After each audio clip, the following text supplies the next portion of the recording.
โซฉลองยอดคนดูทะลุ200 ล้านวิวเพียงคุณกดไลค์เพจ We Are So และแชร์คลิปรายการของเราก็มีสิทธิ์ลุ้นรับสินค้ามากมายจากแบรนด์ We Are So ติดตามรายละเอียดกิจกรรมได้ที่ www.facebook.com/weareso ครับใครๆเขาก็ใส่ริสแบนวีอาโซริสแบนทั้งหมูทั้งเห็ดเป็ดไก่ใครๆเขาก็ใส่ริสแบนเด็กๆหรือว่าผู้ใหญ่ใครๆเขาก็ใส่ริสแบนคุณภาพดีวีอาโซริสแบนพบกับสินค้าของ VRSO ได้ที่ www.vrso.tv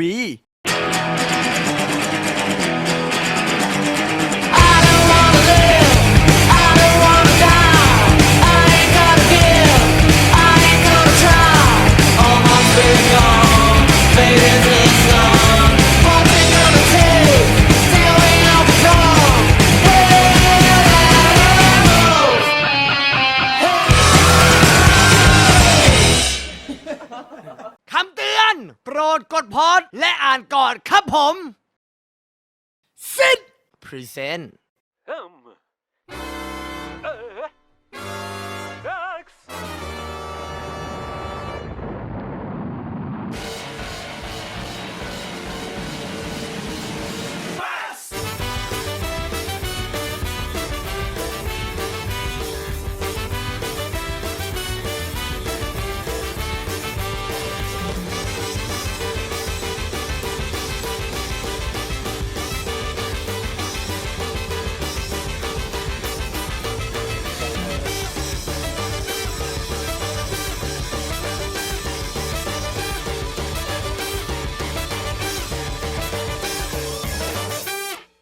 สวัสดีครับยินดีต้อนรับเข้าสู่รายการ We Are So ครับผมรายการที่จะทำให้คุณได้รับรู้ถึงความคิดเห็นของคน100 คนที่ดูดีย้ำนะครับว่า100 คนที่ดูดีใครดูไม่ดีเราไม่คนดูครับเรื่องไหนที่คุณอยากรู้และเรื่องไหนที่คุณไม่มั่นใจเราจะเป็นคนเดินเข้าไปหาคนดูดีให้คุณเองครับผมปื้มรับหน้าที่ดำเนินรายการและนี่ก็ทีมมาริกาค่ะและวันนี้นะครับก็ต้องขอขอบคุณสปอนเซอร์ผู้ใจดีนะครับนั่นก็คือซิกควีนสิวปุ๊บแต้มป๊อปนะครับผมทางบริษัท S1 Cosmetic จำกัดนะครับผู้ผลิตและจัดจำหน่ายผลิตภัณฑ์ภายใต้แบรนด์ซิดเขาได้คิดค้นผลิตภัณฑ์ใหม่ครับเป็นเจ้านี่เองครับซิดควิกนี่แหละครับผมเอาไว้แต้มสิวอักเสบโดยเฉพาะผมเชื่อว่าสิวอักเสบนะครับเป็นหนึ่งในกล้านน้ำชีวิตของวัยรุ่นทุกคนและบุคคลผู้มีสิวขึ้นบนใบหน้านะเพราะสิวอักเสบเอาตรงๆมันน่าเกลียดอะทีมก็มีนะเป็นน้องมันเป็นเม็ดใหญ่ๆแต่เจ้าซิดควิกนี่นะครับคุณสมบัติพิเศษของมันนะครับ1สูตรเข้มข้นนะครับลดการอักเสบของสิว2นะช่วยให้สิวอักเสบแห้งและยุบอย่างรวดเร็วนะฮะ3ลดการเกิดหลุมสิวแผลเป็นอะไรพวกนี้ช่วยกระตุ้นการสร้างเซลล์ผิวใหม่นะฮะ4ขจัดแบคทีเรียสาเหตุหนึ่งของการเกิดสิวฮะและ5ลดการระคายเคืองช่วยสมานผิวครับเอาง่ายๆนะครับเจ้าซิดควิกเนี่ยตามชื่อมันเลยซิดสิวใช่ไหมเร็วกำจัดสิวอย่างรวดเร็วอะคือถ้าคุณรู้ตัวว่าเป็นสิวอักเสบปุ๊บแล้ววันพรุ่งนี้ต้องใช้หน้าหรือแบบอยากให้มันยุบเร็วที่สุดอะแต้มไม่นี่เอาไว้ครับเห็นผลภายในข้ามคืนเดียวโอ้โหจากคำบอกเล่านะซึ่งเดี๋ยวผมจะต้องเอาไปลองใช้ดูบ้างวิธีการใช้แสนง่ายครับล้างหน้าให้สะอาดนะฮะเสร็จแล้วก็แต้มวันละ 1-3 ครั้งก็จะทำให้เจ้าสิวอักเสบอันนั้นในวันรุ่งขึ้นเนี่ยดีขึ้นแน่นอนซึ่งปกติแล้วสิวอักเสบเราต้องใช้เวลาประมาณ1 อาทิตย์เนาะกว่าที่มันจะพองโตบวมเป่งแล้วก็ปรึดออกมาเนี่ยแล้วค่อยไปรักษาแผลเป็นทีหลังแต่ว่าอันเนี้ยช่วยได้ดีมากๆสำหรับคนที่เป็นสิวอักเสบคือหลังจากที่สิวระเบิดโพะอันเนี้ยคือไม่ต้องโพะเลยคือทำให้สิวแห้งและที่สำคัญไม่เกิดรอยหลุมสิวด้วยใช่ครับผมซึ่งแน่นอนนะครับแบรนด์ซิดเนี่ยเป็นแบรนด์ที่โด่งดังมานานมากอยู่แล้วนะฮะซึ่งเขาขึ้นชื่อเรื่องการกำจัดสิวมาเนิ่นนานมากอยู่แล้วและตอนนี้เขากลับมาใหม่อีกแล้วกับโปรดักต์ตัวนี้ซิดควิกนี่นะครับผมที่จะกำจัดสิวอักเสบได้อย่างรวดเร็วที่สุดผมว่าจริงๆเนี่ยเดี๋ยวเราเอาไปลองในสตูเลยก็ได้นะใครมีสิวเม็ดเบ้งๆมีอิดมีอิดวันนั้นเมื่อวานเพิ่งบ่นบอกว่ามีตรงตูดตอนนี้นะคะสามารถซื้อซิดควิกได้ที่วัดสันทุกสาขาห้างเดอะมอลล์ทั่วประเทศร้านตัวแทนจำหน่ายทั่วประเทศและที่โฮมเฟรชมาร์ทค่ะครับผมสามารถติดตามรายละเอียดเพิ่มเติมนะคะและกิจกรรมสนุกๆสำหรับคนออนไลน์นะคะได้ที่ www.facebook.com/sidclub ที่ขึ้นข้างล่างนี้เลยค่ะโอเคครับงั้นเดี๋ยวเราก็จะเข้าสู่ช่วงวันนี้ เราจะมาพูดถึงเรื่องราวของฮอร์โมนกันครับคุณจอร์จฮอร์โมนหรือภาษาอังกฤษเรียกว่าฮอร์โมนช่วยกูได้มาก เป็นสารเคมีประเภทหนึ่งนะครับที่ร่างกายสร้างขึ้นจากต่อมไร้ท่อนะครับ คนเรามีท่อด้วยเหรอฮะ มีครับผมสีฟ้าด้วยไอ้หรือเนื้อเยื่อบางส่วน อะไรวะ ของร่างกา เฮ้ ย ยเกิดอะไรขึ้นวะ หรือเนื้อเยื่อบางส่วนของร่างกายนะครับจากนั้นก็จะถูกส่งต่อไปยังอวัยวะเป้าหมายโดยผ่านทางกระแสเลือด ซึ่งเจ้าฮอร์โมนนี้นะฮะจะช่วยรักษาสมดุลของร่างกาย เพื่อให้กระบวนการต่างๆเนี่ยทำได้อย่างมีประสิทธิภาพ เช่นการกระตุ้นการเจริญเติบโต และการทำงานของภูมิคุ้มกัน รวมทั้งความรู้สึกหิวกระหายและความรู้สึกทางเพศ ระบบสืบพันธุ์ อะไรวะ หรือแม้กระทั่งการปรับให้ร่างกายพร้อมกับการต่อสู้ เช่น อะไรของมึงเนี่ย ฮอร์โมนอีพิเนฟรินและนออีพิเนฟรินจากต่อมหมวกไตส่วนในนะครับเพื่อเพิ่มระดับน้ำตาลนะเพิ่มกรดไขมันในเลือด เพิ่มอัตราเมตาบอลิซึมเพิ่มการเต้นของหัวใจ หรือแม้กระทั่งเพิ่มการบีบตัวของเส้นเลือดจนทำให้เรามีพลังมากขึ้นนะจนถึงขั้นที่จะสามารถยกตู้เย็นได้เลยทีเดียวครับ จริงเหรอ หาคิดเขาบอกบ้านไฟไหม้แบกตู้เย็นได้อะฮะ อ๋อ คือสารตัวนี้มันหลั่ง หรือว่าจะเป็นฮอร์โมนไทรอกซินนะฮะ ที่จำเป็นต่อการเจริญเติบโต และการพัฒนาของร่างกาย ซึ่งถ้าในวัยเด็กเกิดขาดฮอร์โมนนี้เนี่ย จะทำให้อัตราการเต้นของหัวใจช้าลง สติปัญญาจะไม่ค่อยดี อวัยวะเพศจะไม่เจริญ ร่างกายก็จะเตี้ยแคระในผู้ใหญ่เนี่ยจะทำให้เหนื่อยง่าย ซึมอ้วนง่าย ผมและผิวเนี่ยก็จะแห้ง ความจำก็จะเสื่อม กล้ามเนื้อก็จะอ่อนแรงเฉื่อยชา ไปเกิดใหม่เถอะ เหนื่อยจังเลยอ่ะแม้กระทั่งสิวนะครับก็เกิดขึ้นจากฮอร์โมนครับเพราะว่าฮอร์โมนเพศนั้นมีส่วนในการควบคุมการทำงานของปริมาณซีบรัมที่ต่อมไขมันหลั่งออกมาฮะ ซีบัมนี้ภาษาไทยเขาเรียกว่าม้าลาย นั่นแหละครับผม ซึ่งฮอร์โมนเพศหลัก2ชนิดนี้นะครับก็คือฮอร์โมนเพศชาย หรือว่าแอนโดรเจน และฮอร์โมนเพศหญิง เอสโตรเจน และโปรเจสเตอโรน โด ค ย ล้ายๆกับซิลเวอร์สตาโรน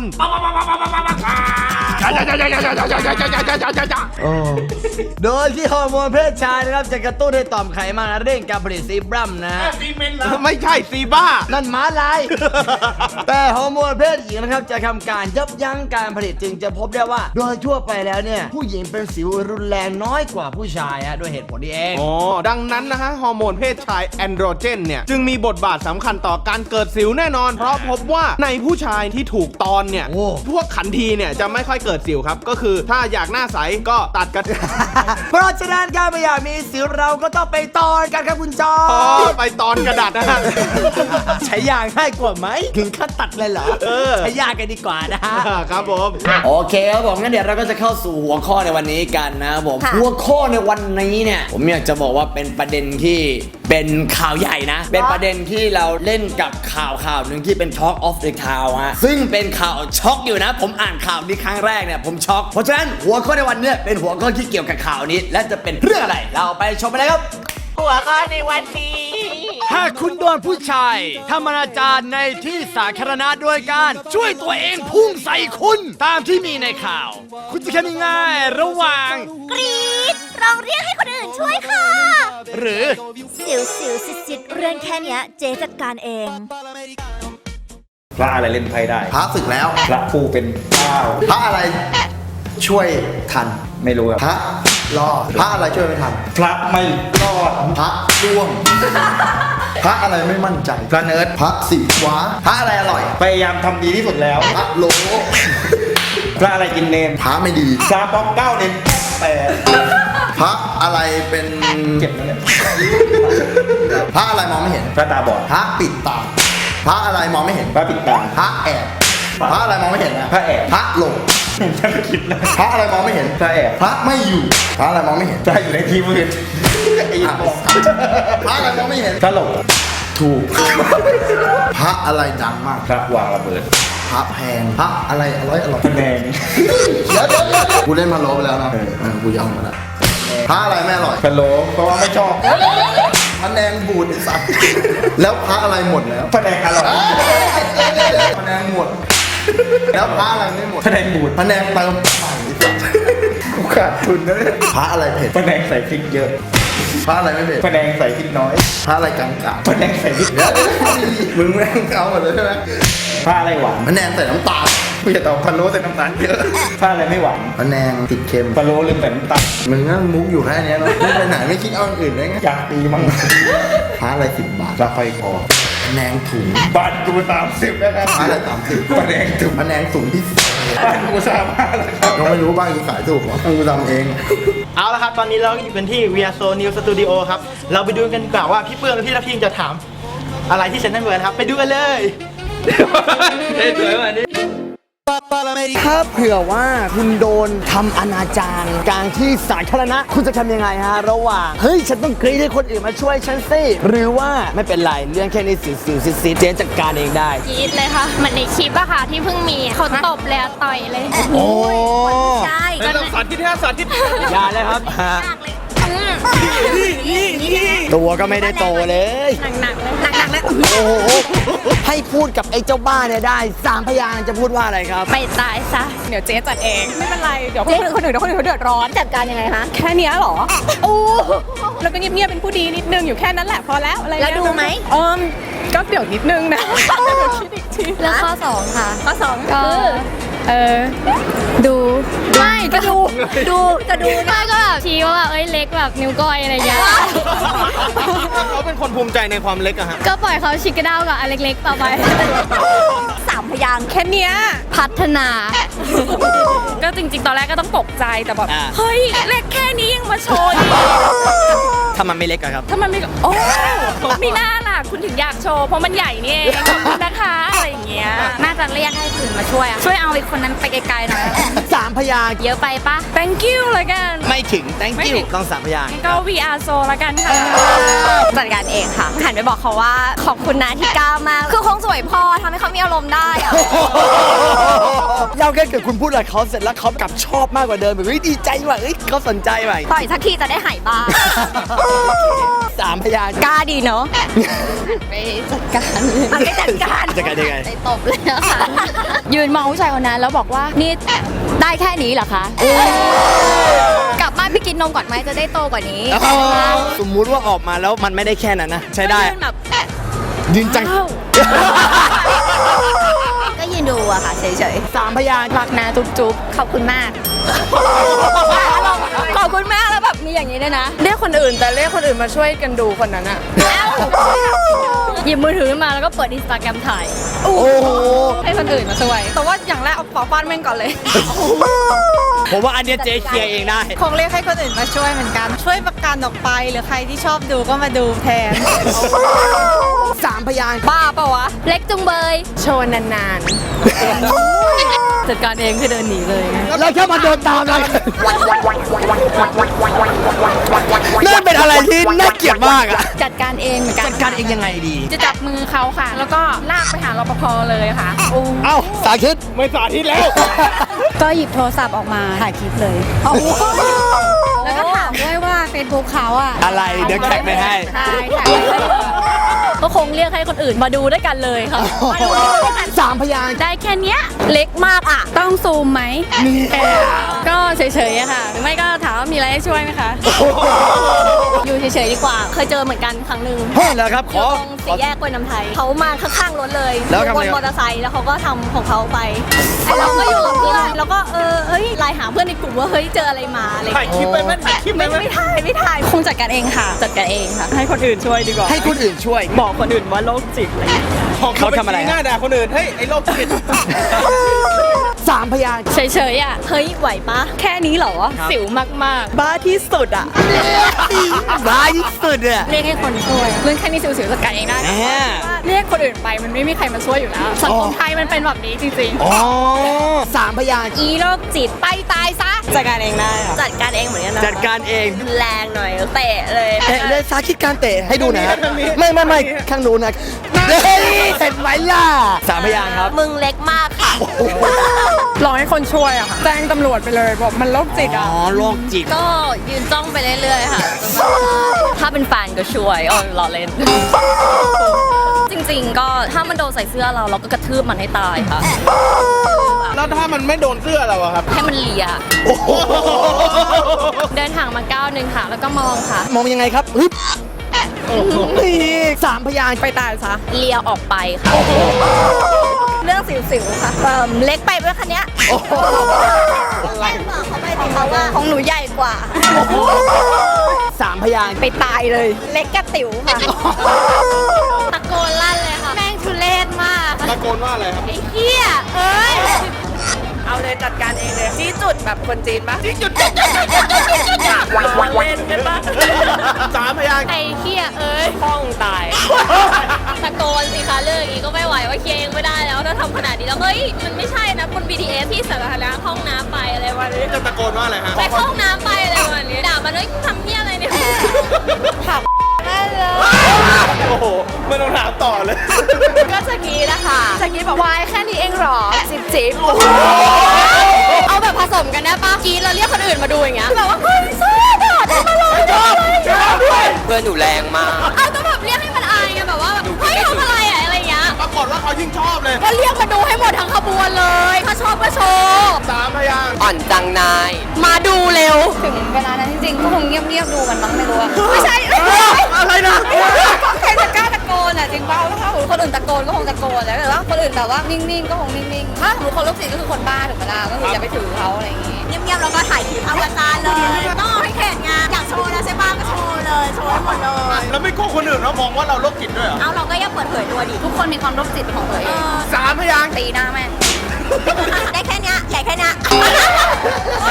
ตะโกนสิคะพี่ มันน่าเกลียดขนาดนั้นน่ะ ตะโกนว่าอะไร เขาสักเปล่า ตะโกนเหมือนกันค่ะไม่แบบทุเรศอะพี่บ้าใครมาชักว่าวต่อหน้าคงไม่ตะโกนขอความช่วยเหลือคงแบบเฮียทำอะไรอะ ตะโกนเลยพี่มันโรคจิตอ่ะต้องให้มันอายเล็กแค่นี้ยังจะโชว์อีกอ่ะ เล็กยังจะโชย ถ่ายคลิปเอาเฟซบุ๊กเลยจะได้คนกันอะไรเยอะๆอ่ะ เรื่องสิวๆค่ะพี่บอกให้พี่เขากลับไปชักให้เมียดูที่บ้านดีกว่า 3 พยางค์ มันบ้ามากค่ะ เชียร์โรคจิตอุ๊ยเล็กจัง ไม่ค่อยเด็ด เฮ้ยแค่นี้หรอของแฟนหนู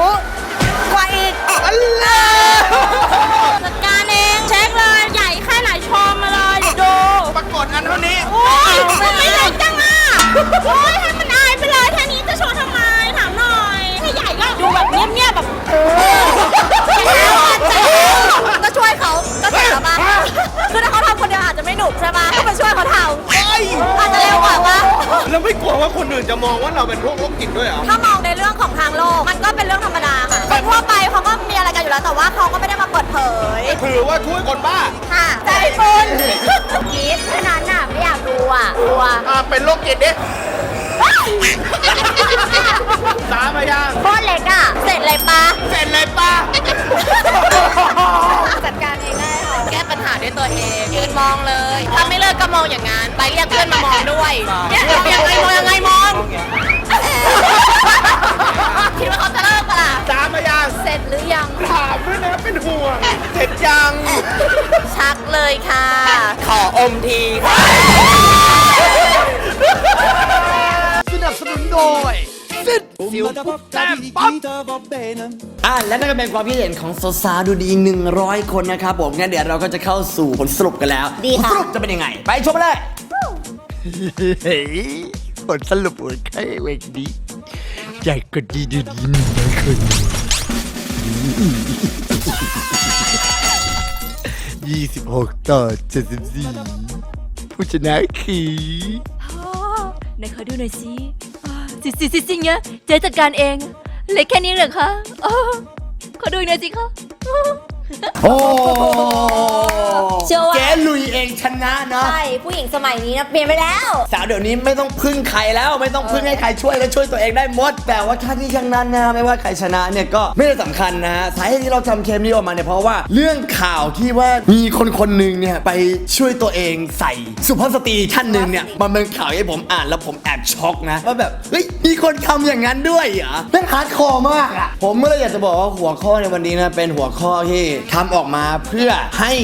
สาวๆได้รับชมกันโดยเฉ พาะเลย เพราะบางคนสะเทือนใจนะ ถึงเวลานั้นทำอะไรไม่ถูก คิดอะไรไม่ออกก็นี่นะเคสนี้ก็เลยเป็นเคสที่ทำให้คุณได้มารับฟังความคิดเห็นของสาวๆดูดี100คนนะว่าถ้าเกิดเหตุการณ์อย่างนี้กับตัวเองเนี่ยเขาจะทำยังไง และเคสนี้นะครับก็ฝากไปถึงกลุ่มบุคคลผู้ไม่ปกติ คือความสุขของคุณแต่เป็นความเดือดร้อนและเป็นทุกข์ของคนอื่น ผมถือว่าคุณไม่ปกติถ้าเกิดคุณกระทำการอนาจารคนอื่นในที่สาธารณชนไม่ว่าจะลวนลามหรือการอนาจารเนี่ยผลที่ตามมาของคุณจะเป็นยังไง ค่ะ ก็เห็นอยู่แล้วนะกับการที่สาวๆตอบมา เพราะฉะนั้นก็เลยทำเคสนี้ออกมาเพื่อแชร์ดีกว่าว่าเราอย่าวางใจว่ามันเป็นเรื่องไกลตัวเรา ค่ะ บางครั้งมันไม่ได้เป็นเรื่องไกลตัวนะฮะบางครั้งคนใกล้ๆตัวคุณหรือว่าครั้งที่คุณเดินไปเรียนครั้งที่คุณเดินไปทำทุกวันเนี่ยอาจจะมีคนโรคจิตแอบสตอกเกอร์ดักซุ่มคุณอยู่ก็เป็นได้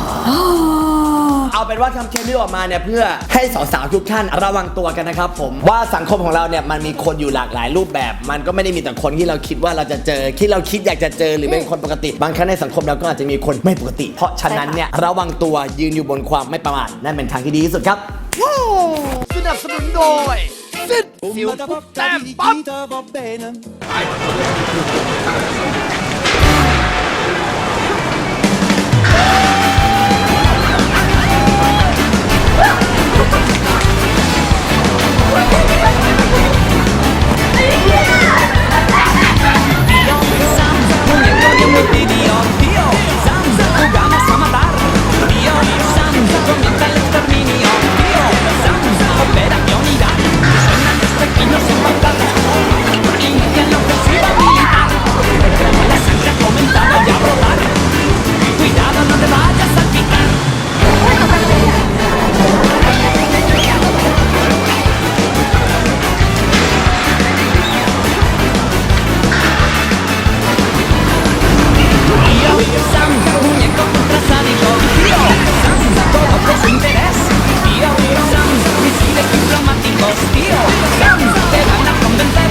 เดี๋ยวเอางี้ไหมกูเล่านิทานให้มึงฟังแล้วถ้าเกิดว่ามึงเดาเรื่องถูกอ่ะกูให้มึงตีเฮ้ยมึงยังไม่ได้เล่าเดี๋ยวกูเอาเรื่องง่ายๆก่อนมึงเคยฟังแน่นอนผมเก่งการละครั้งหนึ่ง นานมาแล้ว เมื่อวันก่อนมีผู้หญิงเด็กผู้หญิงคนหนึ่งกำลังจะไปเยี่ยมยาย ก็คือไปเอากระเช้าที่บ้านแม่เอาของไปหวังใจ ใส่ชุดสีแดงแล้วก็เดินไปเอาตะกร้าที่บ้านแม่แหละแต่ว่ามันไปทีหลังใส่ชุดสีแดงก่อน เอากระเช้าแอปเปิ้ลไปด้วย ในนั้นมีสาลี่มีแต่สาลี่หมดเลยมันก็เดินไปแต่นี้มันมียายคนหนึ่งเขาบอกว่าเอ้ยอยากกินสาลี่พอดีเลยมีตะกร้าแอปเปิ้ลเขาเลยแลกกันแล้วมันก็เลยเข้าป่าไปด้วยตะกร้าแอปเปิ้ล เส้นทางมีหิมะด้วย ไม่มีวันนั้นเป็นฤดูหมาร้ายผีทีนี้มันก็มีตัดร้ายอยู่ตัวหนึ่ง หมาป่า ไม่เสือแต่เสือเนี่ยอยู่ไกลๆแล้ววิ่งผ่านไปไม่มีอะไรมันมองไม่เห็น แต่ว่าตัวที่เห็นน่ะคือหมาป่าอยากจะกินผู้หญิง กระจ้วงเข้ามา เข้ามาถามก่อนว่าจะไปไหนจะไปไหนเหรอบอกอ๋อจะไปเยี่ยมยายยายอยู่ในป่าเหรอใช่หมาป่าก็เลยคิดอุบาย จะปลอมตัวเป็นยาย จะไปบ้านยาย มันไม่ได้คิดว่าจะไปปลอมตัวเป็นยายอะไรหรอกว่ามันจะไปกินยายก่อนก็ไปที่บ้านปุ๊บเสร็จปุ๊บหมาป่ามันก็เปิดประตูเข้าไป หมาป่ากระโดดกระโจมยายเลย ไม่เจอยาย ยายเข้าห้องน้ำอยู่ป่าก็เลยนั่งรอป้ายายเปิดประตูมาปั๊บ แดก ฮัตชิวหมาป่าฮัตชิวปุ๊บเอ้ยตกใจยายก็เลยตกใจร้องกรี๊ด ยายหัวใจวายตาย ไม่ตายยายร้องกรี๊ดเฉยๆกรี๊ดปุ๊บหมาป่าก็เลยกระโดดกัดยายตายทีนี้มันก็เลยคิดว่าอ้าวชิบหายแล้วไม่มียายแล้วก็เลยปลอมตัว กลายเป็นยายได้แล้ว ปลอมตัวเป็นปู่มั้งไอ้เหี้ยมียายอยู่คนเดียวเนี่ยทีนี้ปุ๊บอีผู้หญิงเนี่ยมาถึงปุ๊บก็ประตูเลยมีกุญแจ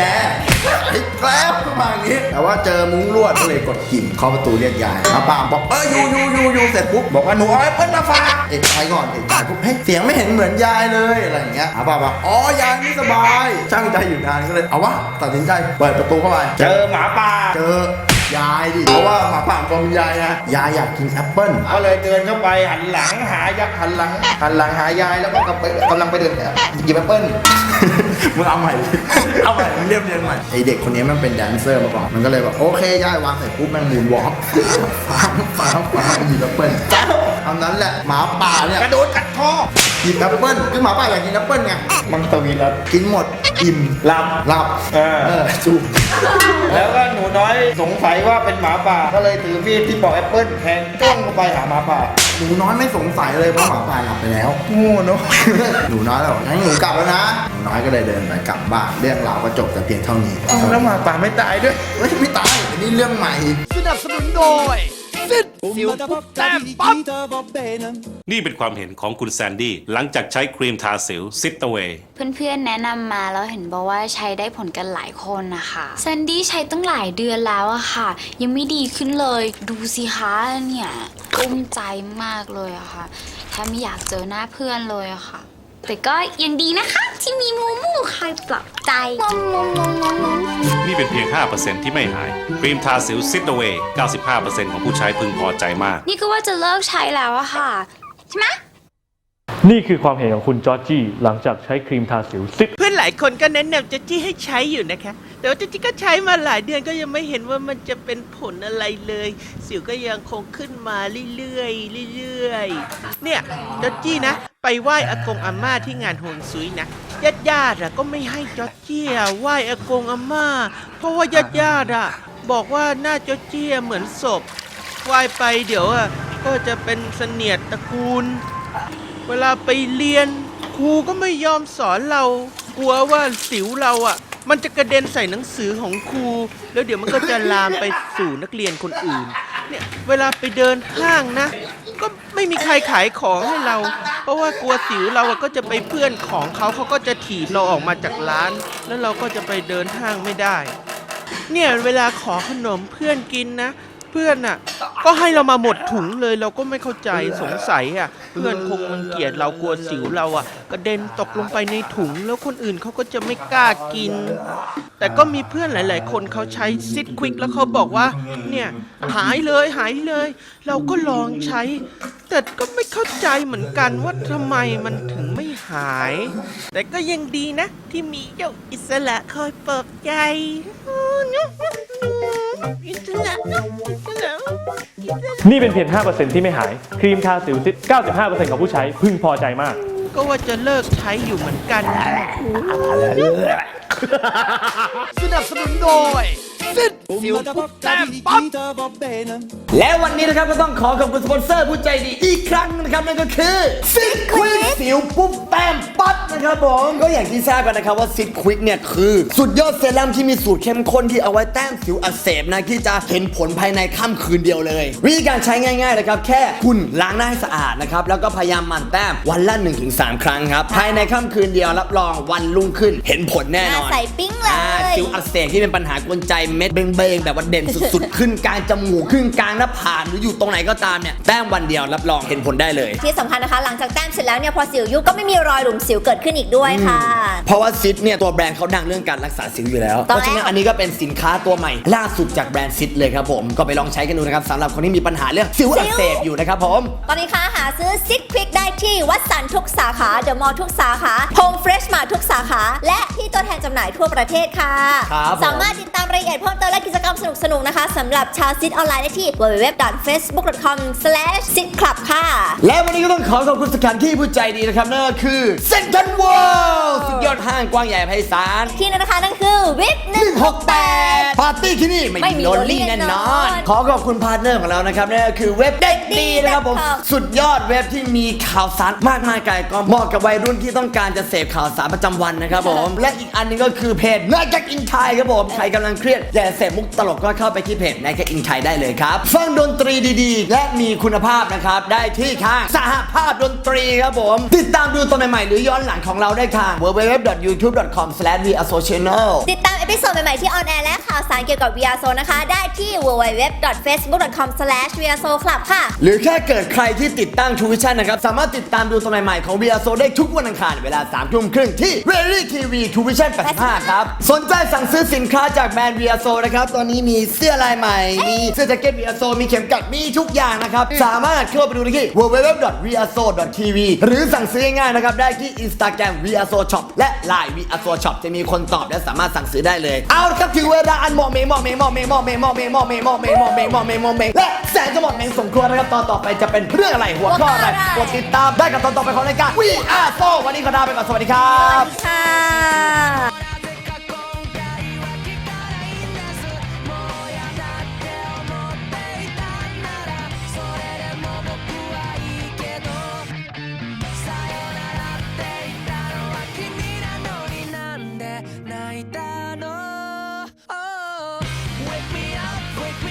Wake me up when you come back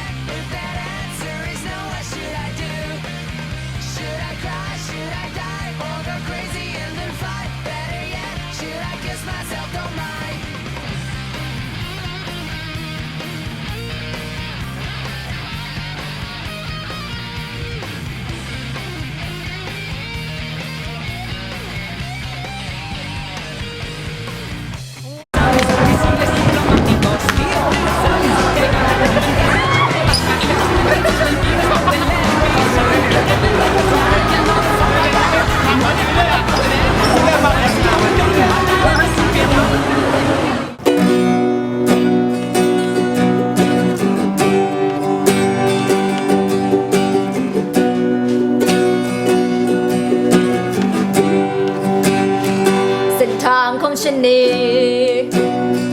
มันต้องมีเติมมีแต่งกันบ้าง เสื้อผ้ารองเท้าเราต้องซื้อมันมาให้ได้ นี่แหละรสชาติของชะนีเราจะสวยต้องแต่งต้องเติม ไม่ต้องใส่น้ำป ให้ ลา ผู้ชายหลงระเริงกับภาพลวงตา เส้นทางของชะนีมันก็ต้องมีเมคอัพกันบ้าง แต่อย่ามาทางซ้ำเติมให้มากเกินไป คนที่ไม่มีลิปสติก คือคนที่มันไม่ทาอะไร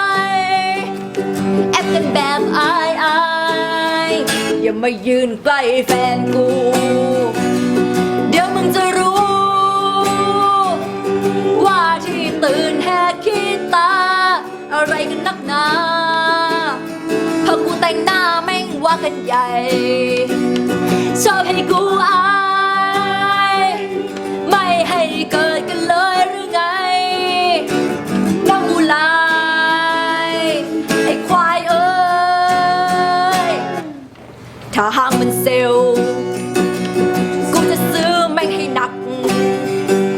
ประหยัดกันดีนักแชมพูครีมกลิ่นน้ำนม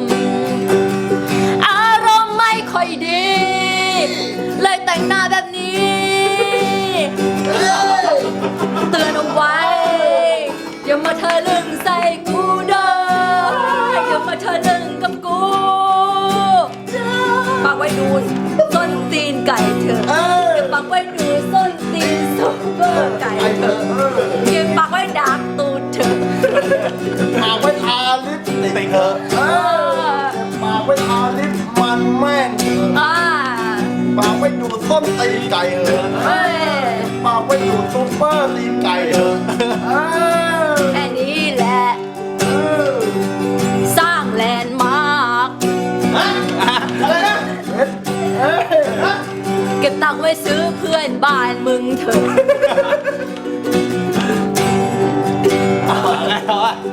หมด เอาแค่นี้แหละดิ แค่นี้แหละ สร้างแลนด์มาร์ค สร้างแลนด์มาร์ค ปากไว้ทาลิปเลอะ